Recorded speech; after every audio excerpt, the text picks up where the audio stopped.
Ajman বিরহ জলে বহু ভেল ভোরে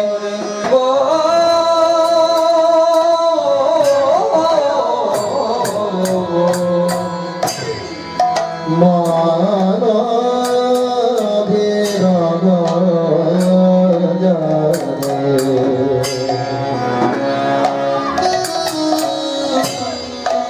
sada ma pa ma pa ga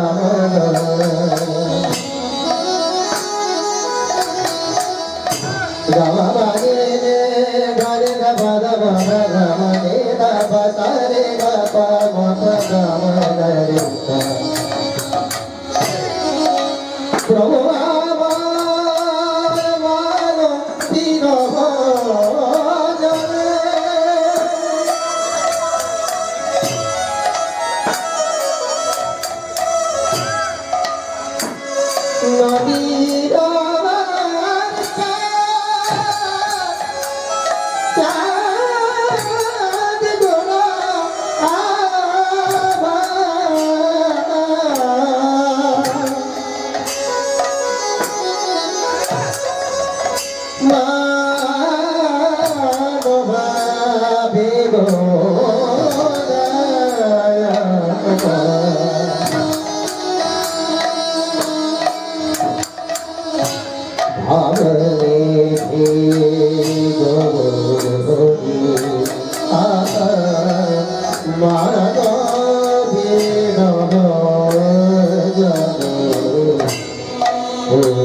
Mano Dino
ফুলে ভেসে যাই ভেসে যাই ধারায় আপনি বহিছে ধারা আপনি বহিছে বিরাম নাই বিরাম নাই ধারার বিরাম নাই বিরাম নাই ও যে অবিরত বহে ধারা বিরাম নাই বিরাম নাই বলে অবিরত বহে ধারা নাই রে ধারার বিরাম নাই রে অবিরত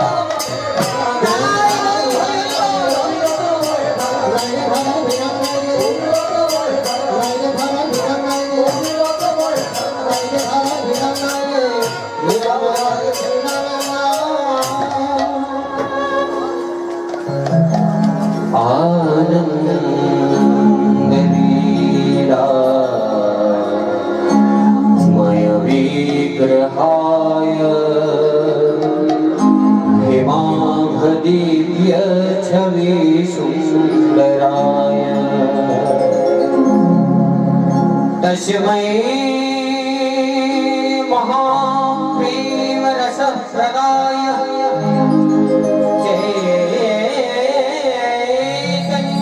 चैतन्यचन्द्राय नमो नमस्ते चैतन्यचन्द्राय नमो नमस्ते चैतन्यचन्द्राय नमो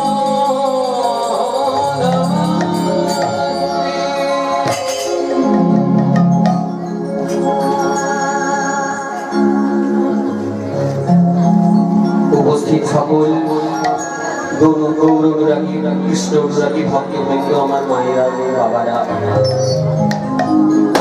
সর্বপ্রথম আপনাদের সকলের শ্রীচরণে রইল কীর্তন জগতের সর্বকনিষ্ঠ জ্ঞানহীন ভক্তিহীন শ্রদ্ধাহীন কৃষ্ণ প্রেম ও মাধুর্যহীন পরমদীন শ্রী নয়ন চন্দ্র এবং আমার এই ক্ষুদ্র সম্প্রদায়ের পক্ষ থেকে কোটি কোটি দণ্ডবোধ।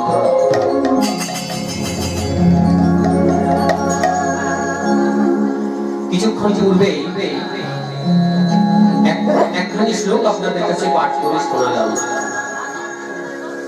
এই শ্লোকগুলি হচ্ছে আমাদের নিত্য স্মরণের বিষয়। তার কারণ এই শ্লোকগুলি যারা রচনা করেছেন বাবা তারা হলেন মহাপ্রভুরই পার্শ্ববর্গ। তাই এই শ্লোকটিতে বলা হয়েছে যে আনন্দ লীলাময় বিগ্রহায় हेमाभदित्य छवि सुंदराय तस्मै महाप्रेम रसप्रदाय चैतन्य चंद्राय नमो नमस्ते। যিনি এই শ্লোকটি রচনা করেছেন তিনি প্রথম অবস্থায় মহাপ্রভুকে দেখতে পারতেন না।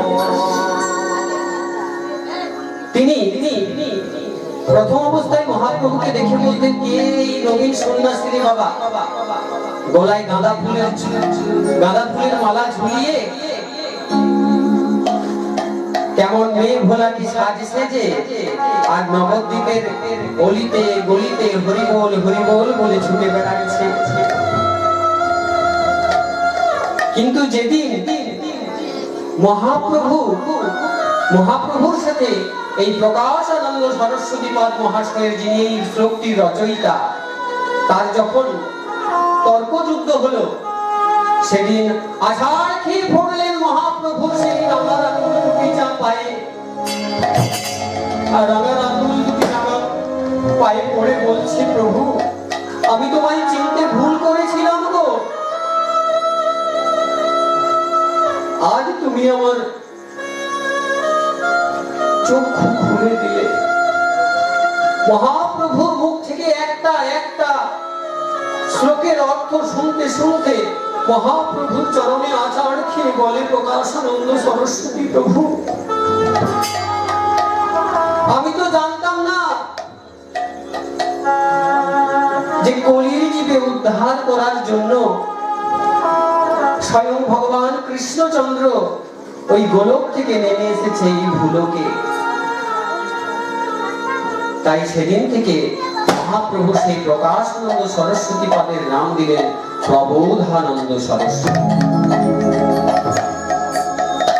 এই শ্লোকটিতে বলা হয়েছে আনন্দ লীলাময় বিগ্রহায়। মহাপ্রভু কেমন না, তিনি আনন্দময় এবং লীলাময়। কেমন আনন্দ বাবা?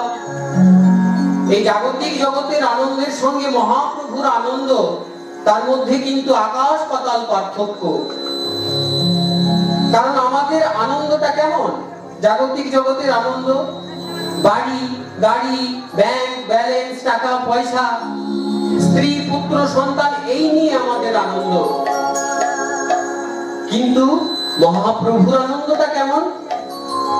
মহাপ্রভু হলেন সচ্চিদানন্দময়। একটা মানব দেহকে যদি বিশ্লেষণ করা হয় তাহলে দেখবেন কয়েক লিটার রক্ত, কয়েক কেজি মাংস আর কয়েক টুকরো হাড় ছাড়া আপনি কিছু পাবেন না। কিন্তু মহাপ্রভুর বিগ্রহটিকে যদি বিশ্লেষণ করা হয় তাহলে সেখানেও কিন্তু তিনটে জিনিস পাওয়া যায়। সেই তিনটে জিনিস কি কি বাবা? সৎ, চিত এবং আনন্দ। সৎ মানে সত্তা, চিত মানে চৈতন্য এবং আনন্দ মানে নির্মল সুখ। তাই সৎ চিত আনন্দ সচ্চিদানন্দময় মহাপ্রভু। আর কি বলা হয়েছে? হেমাভ দিব্য ছবি সুন্দরায়। অর্থাৎ হেমাভ দিব্য ছবি সুন্দরায়, সোনার তপ্ত সোনার মতো বর্ণ মহাপ্রভুর রূপটি। মহাপ্রভুর গাত্রবর্ণ হলো তপ্ত সোনার মতো চকচকে। আমরা তো কলির জীব বাবা, আমরা তো কলির জীব। আমরা তো সব জায়গায় শুধু দেনা পাওনাটুকু খুঁজি। আমরা এত কিছু জানতে যাব কেন? মহাপ্রভু আনন্দময় নাকি লীলাময়, নাকি তার গাত্রবর্ণ সোনার মতো, এইসব দেখতে আমরা যাবো কেন যদি আমাদের কোনো লাভ না থাকে? আমরা তো কলির জীব, আমরা সব জায়গায় লাভ লোকসানটা কিন্তু বুঝে নিতে পারি। তাই পরক্ষণেই বলেছেন যে তিনি আমাদেরকে দিয়েছেনটা কি না, তস্मै মহা প্রেম রস প্রদায়। তিনি আমাদেরকে কি দিলেন যা সত্য যুগে শ্রীহরি নারায়ণ আমাদেরকে দিতে পারলেন না, ত্রেতা যুগে শ্রী রামচন্দ্র আমাদেরকে দিতে পারলেন না, আর দাপর যুগে ভগবান কৃষ্ণচন্দ্র তিনি শুধুমাত্র বৃন্দাবনের ব্রজ গোপীদের ছাড়া আর কাউকে যে বস্তুটি দান করলেন না, সেই ইন্দ্র চন্দ্র তপন অরুণ বরুণ ৩৩ কোটি দেব দেবতা যার জন্য লালায়িত, যা গোলকে গোপনে অতি গোপনে কিশোরীর হৃদয় ভান্ডারী লুকায়িত ছিল, এহেন ব্রহ্মার বাঞ্ছিত ধন, এহেন ব্রহ্মার বাঞ্ছিত ধন আমাদের মতো কলির জীবকে উদ্ধার করার জন্য, আমাদের মতো অত্যাচারী পাপাচারী কামাচারী ব্যভিচারী কলির জীবকে উদ্ধার করার জন্য মহাপ্রভু নিয়ে এলেন। আর আমাদের কলির জীবের দ্বারে দ্বারে এসে বিলিয়ে দিলেন কেমন ভাবে? তোরা প্রেম নিবিয়া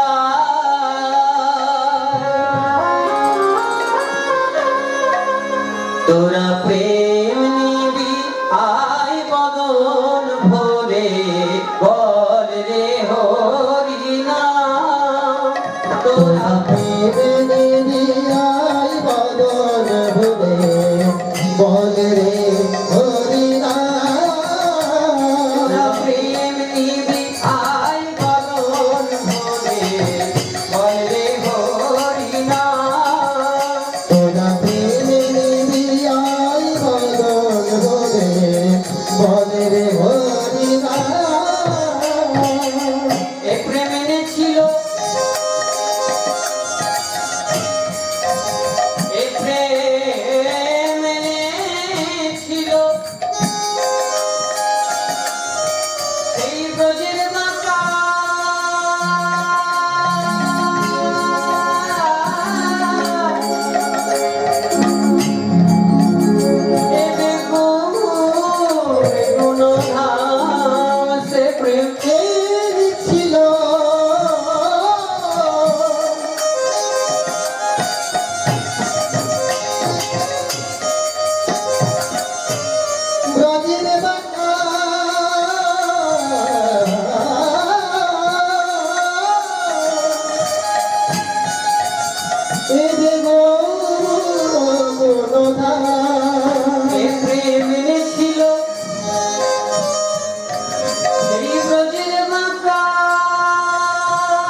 বলে গরিমা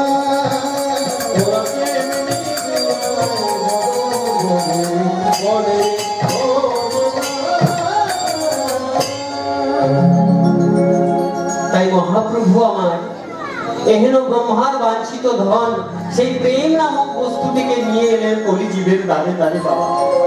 কেমন প্রেম! এই জাগতিক জগতের প্রেমের সঙ্গে কি সেই প্রেমের কোনো তুলনা হয় বাবা? হয় না।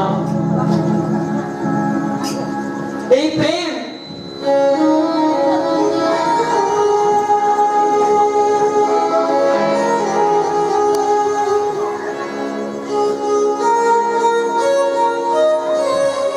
এই জাগতিক জগতে দেখবেন নায়ক নায়িকা অলিতে গলিতে যে প্রেম দেখা যায়, সেই প্রেমের কথা কি মহাপ্রভু বলেছেন? না। মহাপ্রভু কোন প্রেমের কথা বলেছেন? কিশোরীর হৃদয় ভান্ডারে লুকায়িত সেই নিষ্কাম প্রেম, অকৈতব কৃষ্ণ প্রেম যেন জাম্বু নতহেন, হেন প্রেম নির্লোকে না হয়। সেই প্রেমটা আমাদের মানুষের মধ্যে হয় না। যদি হয় যোগ, না হয় বিয়োগ, আর বিয়োগ হইলে না জিয়। সেই প্রেমের আস্বাদনটা কেমন বাবা? সেই প্রেমের আস্বাদন, সেই প্রেমটা করলে কেমন লাগে? আজ আমি বলে দিয়ে যাচ্ছি, শুনে যান।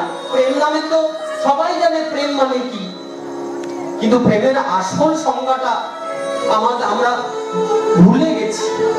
মহাপ্রভু দেখিয়ে দিয়ে গেছেন, কিন্তু আমরা ভুলে গেছি। আমরা কলিহত জীব। সেই প্রেমের আস্বাদন যেন তপ্ত ইক্ষু চর্বণ। ও মায়েরা, মায়েদের সাথে আমার ডাইরেক্ট কন্ট্যাক্ট হচ্ছে না চোখে চোখে। বলি বাবা, আখ খেয়েছেন তো? আখের রস মিষ্টি লাগে তো? হ্যাঁ, আখের রস মিষ্টি লাগে তো। কিন্তু সেই একটা গোটা আস্ত আখ যদি আপনি উনুনের মধ্যে ঢুকিয়ে দেন, তারপর সেই উনুনের থেকে আখটা বের করে আগুনটা নিভিয়ে সেই তপ্ত মানে গরম আখটা যদি সঙ্গে সঙ্গে মুখের মধ্যে ঢুকিয়ে নেন, তাহলে কি হবে বাবা? মুখটা জ্বলে পুড়ে ছাই হয়ে যাবে। কিন্তু সেই অবস্থায় যদি সেই গরম আখটাকে আপনি চর্বণ মানে চিবিয়ে খেতে পারেন, তার থেকে যে রসটা নির্গত হয়, কি সুস্বাদু! অমৃত সমান এমন আস্বাদন যে আপনার মুখ জ্বলে যায়, কিন্তু আপনি ফেলে দিতে পারেন না। সেই প্রেম আস্বাদন যেন তপ্ত ইক্ষু চর্বণ। সেই প্রেমা যার মনে তার বিক্রম সেই জানে, যেন বিষামৃতে একত্রে মিলন। বিষ এবং অমৃত একসঙ্গে যেন তাদের মিলন ঘটেছে। এই প্রেমটা করেছিলেন, এই প্রেমটা করেছিলেন কে? দাপর যুগে রাধারানী করেছিলেন, কিন্তু কলিযুগে কলিযুগেও একজন দেখিয়ে দিয়ে গেছেন আমাদেরকে প্রেম করতে। আমরা তার কথা ভুললে চলবে না বাবা। তিনি হলেন আমাদের কলিযুগের রাধারানী। তিনি কে? তিনিও ছিলেন একজন রানী, রাজস্থানের রানী তিনি, যার নাম ছিল মীরাবাই।